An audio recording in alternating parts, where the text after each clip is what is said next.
up, you guys? Welcome to the January 7th edition of NBA 3-Ball presented by Established and Run. I'm your host, Mike Gallagher. Getting ready to talk 10 minutes of a jam-packed NBA slate from Wednesday to recap it in 10 minutes. Do a little subscribe for us, a little thumbs up, and let's get rolling and start with the unfortunate news in the NBA world today is Markelle Fultz tore his ACL. He is going to miss the season, and what bad luck for this guy. It's just nothing you could really say, and just hope he recovers and looks good for next year. Looking at this year, we're going to see Cole Anthony, who was thrown into it right out of the gate to be the backup point guard. He started the third quarter.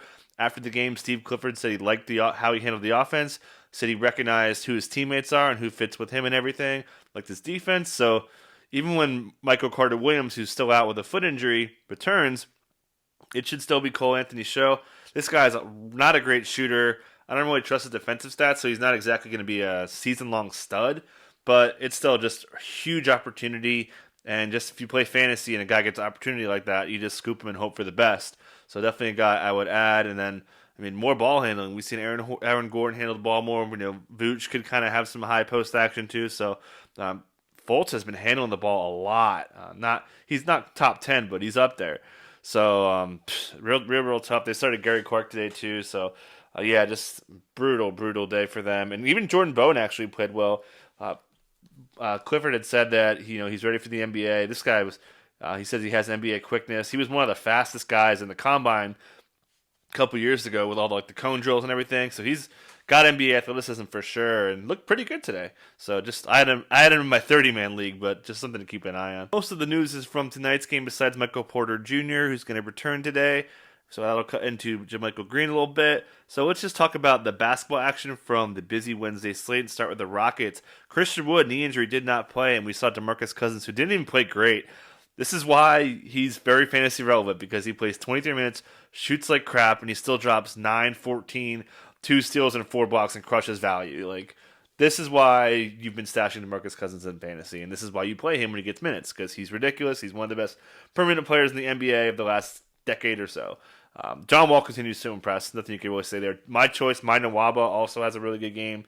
Kind of fluky. And don't forget, Daniel House is going to miss probably more time. He was struggling with his back injury. Pacers had an injury. Doug McDermott sprained his ankle, did not return. So we've seen Justin Holiday play really well in that second unit. Aaron Holiday hasn't clicked yet, but it's definitely been Justin Holiday's kind of mini role going on here. And as I called in matchups, Miles Turner has a good chance to block shots, blocked 8. He is almost lapping the field in blocks now. And Malcolm Brogdon, baby, yes, career high 35. Full on buying Malcolm Brogdon season. Depot missed shots, and then Sabonis, he's just money every night. I was getting real late on bodies. Colin Sexton tweaked his ankle early, played through it. You could see him struggling out there. Back-to-back today, you got to assume he has a decent chance to sit. So, this team is going to be starving for point guards. Damian Dotson was also banged up. Isaac Okoro got decent amount of minutes, was in foul trouble early. Pretty quiet game, but he's going to have to score more. Jetty Austin's going to probably have to handle the ball a little bit more.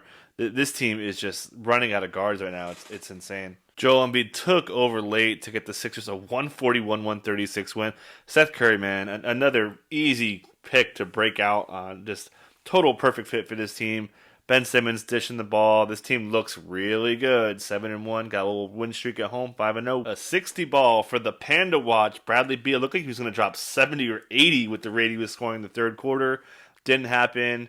Westbrook actually dislocated his finger. We don't know if he's going to miss time. So if he does, that obviously means Howell Neto will be next man up with Ish Smith behind him. Probably pretty close to a 50-50 split after that fluky first start Neto had earlier in the season. Trae Young said he struggled with some of the smalling switching Hornets to snap a 53-game streak of double-digit points.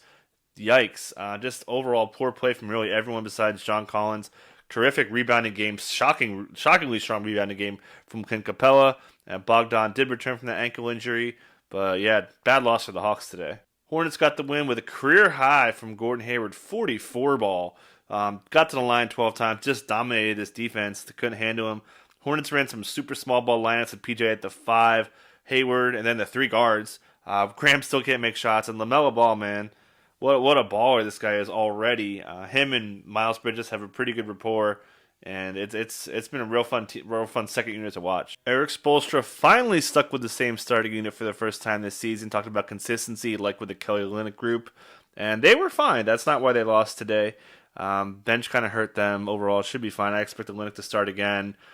Butler looks a lot better. Bam continues to be super active on the offensive end and obviously defensive end too. Here, a little bit of a subpar game, especially in the assist category, but it happens. Tougher matchup for him too. Celtics get a game winner from Peyton Pritchard in the last couple seconds. Crazy. I mean, this guy just continues to make plays for them. He's number 11 is about to get retired, not for the number 11 you're thinking of, but good stuff from him. Marcus Smart returned from his injury. Still can't get enough Robert Williams to get enough playing time.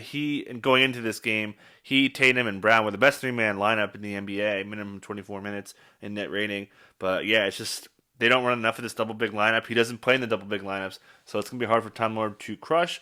Jason Tatum's matchup proof, and apparently so is Jaylen Brown. Those guys just crush every night. Thibodeau, you beautiful man. You rolls with basically a 7-man rotation. Didn't really use quickly in the second half. Austin Rivers, huge game from him. 14 straight points to help the Knicks pull away in this one. Get the dub. Mitchell Robinson, 41 minutes. Big stat line, 19-13, 3 steals, 3 blocks. Only 2 fouls against the Jazz. With the way they drive, with Gobert down there, that's huge for Mitchell Robinson. Ball out, baby. Julius Randle, again, 40 minutes is like what he plays nowadays, as I kind of joked about on Twitter too. But, this team is just rolling with the tight rotations. And I'll add, Nerlens Noel now has a knee and an ankle injury on his injury report, so he could miss more time. And then Alec Burks is also out for another 7 to 10 days. Obi Toppin progressing, but still not yet ready to return, it sounds like. Jeremy Grant joins the career high club also with 31. 11 free throws. There's no denying this guy has shattered expectations as far as being an offensive weapon, so looks like a smash pick. He'll have inefficiencies, but, he looks like a really good fantasy player. We saw another career high from Sadiq Bey, and we mentioned on a previous edition, Solo Potter 3-ball, that we're going to see Saban Lee get playing time. And when Derrick Rose had a knee contusion, did not play in the second half, was with the trainer, probably going to miss time. So we may see more Saban Lee. And DeLon, man, it's real rough out here for DeLon. I thought he'd have a really good spot against the Bucks, didn't come through, so droppable in season long. We'll see plenty of Isaiah Stewart, and this team's going to develop. Blake's going to get so many DNP CDs. Obviously, Rose too when he returns from this knee injury. Another injury here with J.J. Redick suffering a knee injury. Sounds minor, just contusion. Shouldn't be out long, but Nickeil Alexander-Walker took over late. Actually missed a shot at the end of the game that cost them here. And again, this team makes mistakes all over the place. They should have beat the Thunder team, but dropped this one. Zion, easy matchup for him. Was supposed to crush, as it said in matchups. 29 for him. Steven Adams, triple-double. Previous career high was 5 assists. Doubles it up today. And Brandon Ingram, again, dominates this ball. That's it. Thunder get their 3rd win of the season. Just really good production from their young guys. Darius Bazley's been really consistent this year, and Mark Daigneault actually talked about his consistency really on both ends. And he's had 3 good games to start 2021, 18.3 points, 11.7 boards with defensive stats and threes. Does take too many bad shots, in my opinion, but that's fine. If he's going to give you defensive stats to go with the double-doubles and upper teen scoring, you take that all day. Finally got a big steal game out of Shai Gilgeous-Alexander, but matchup here with the turnover-prone Pelicans adds up there. And Lou Dort makes another 3, kind of just keeps chugging along. Moving to the Raptors, mentioned in matchups today that Nick Nurse is probably going to go heavy on his big dogs. 38 minutes or more from Pascal Siakam, OG Anunoby, Kyle Lowry, and Fred VanVleet. Pretty good numbers, especially from Siakam. Big game needed from him, 32, 9, and 3 with some other goodies as well. Got to the line, was really aggressive down low. It was a really good, encouraging game for Pascal Siakam. Meanwhile, I'm done with Norm, dude. I can't do it anymore. I thought he would break out. He's probably my worst pick. The guys that I was high on in the second half of draft. I got a lot of dubs, but I'm going to take the L on that one. Mentioned it was a bad matchup for Boucher in this one against big DeAndre Ayton. Didn't really get the power forward minutes either. Discouraging there because they went so heavy with their other guys. So it's going to be up and down for Boucher, but he's worth hanging on to, obviously. Suns going to win. Devin Booker got hot late after a little bit of a slow start, getting in the line a little bit more. Assists are coming up. These are all really good things. DeAndre Ayton, not the best game. Tougher matchup against big-bodied Aaron Baines, which you mentioned last year was a tough matchup for him in practice. Jay Crowder hitting shots. Going to be up and down all season. Cam Johnson's so good. It's so hard to take him off the court, and he needs probably more playing time. There's just no room with how well Mikal Bridges and Jay Crowder have been playing for the most part. Obviously, Booker's not going to lose playing time yet. Didn't see Booker get to the mid-40s like he did last time after Monty Williams let him go against the Clippers.